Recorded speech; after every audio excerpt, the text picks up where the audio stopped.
Hello, and welcome to the Bartow Pell Mansion Museum in Pelham Bay Park in the Bronx in New York City. I'm Carly Berlin, an art and antiques dealer specializing in American classical furniture, and I'm honored to serve on the board of the Bartow Pell Mansion. I'll be your guide in this brief introduction to the mansion's main rooms. We're here in the double parlor, the principal rooms of the mansion, where the Bartow family would have entertained their guests. The space is divided in two. It's symmetrical, and each side is the mirror of the other. The purpose was to allow for separate function, such as dining in one and mingling in the other, where ladies and gentlemen could withdraw and have separate conversations of interest to each group, hence the term drawing room.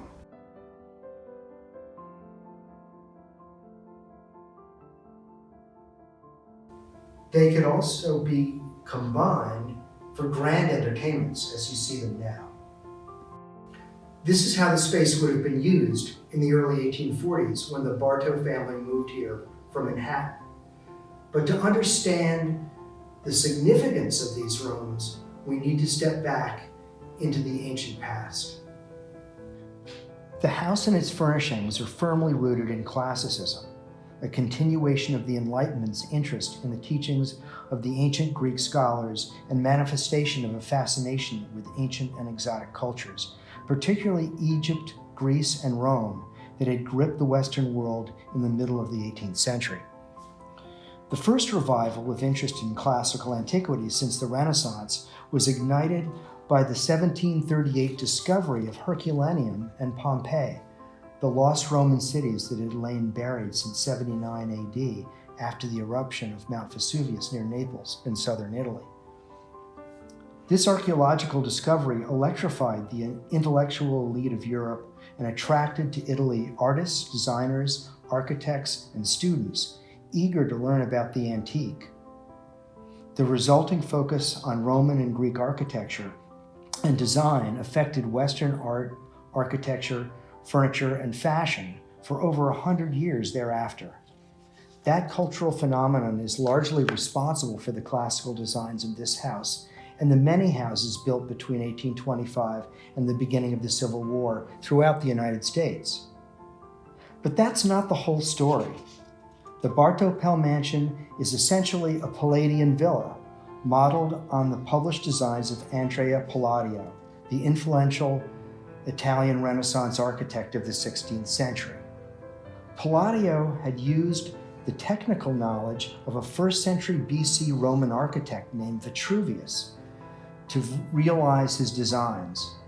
Amazingly, in an event that defines the Renaissance, the very knowledge about the nuts and bolts of ancient Roman design and building that Vitruvius revealed, which had been lost for 1,500 years, had survived and been discovered in a musty monastic library in Central Europe only 100 years before Palladio was born and was first published with illustrations shortly after his birth.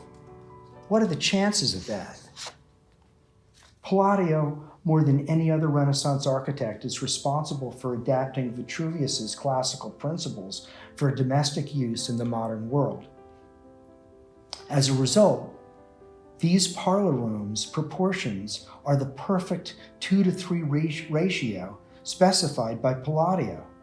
Not arbitrary, but a mathematically derived ideal. An ideal that the ancients who built the Parthenon and the Pantheon believed was sympathetic to innate human understanding. Here is a page from Palladio where he discusses ideal room proportions in mathematical terms. When you enter these rooms, you can actually feel the difference.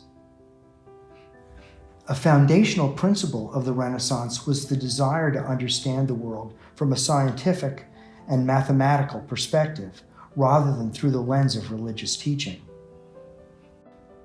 But how did this classical impulse take root in America?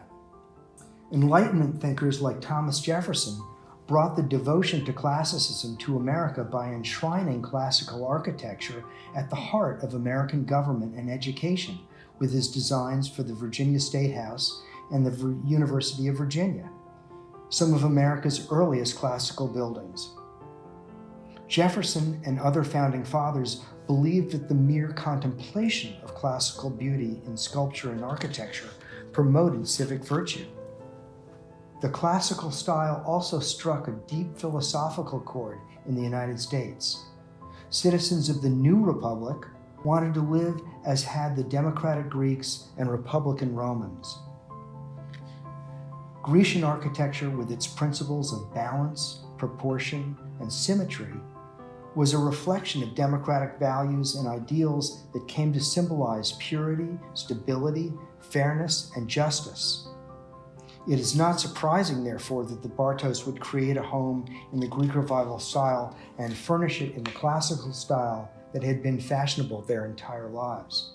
The beautiful carvings of the window and door casings are in the style of ancient Roman architecture, and the marble mantelpieces are virtual copies of ancient furniture excavated at Pompeii. The mahogany furniture was all made in New York City by the best cabinet makers in the late 1820s and 30s, and perfectly reflects the classical style and taste popular across the United States at that time. Please come and visit the Bartow Pell Mansion Museum, the only surviving Palladian villa in the region.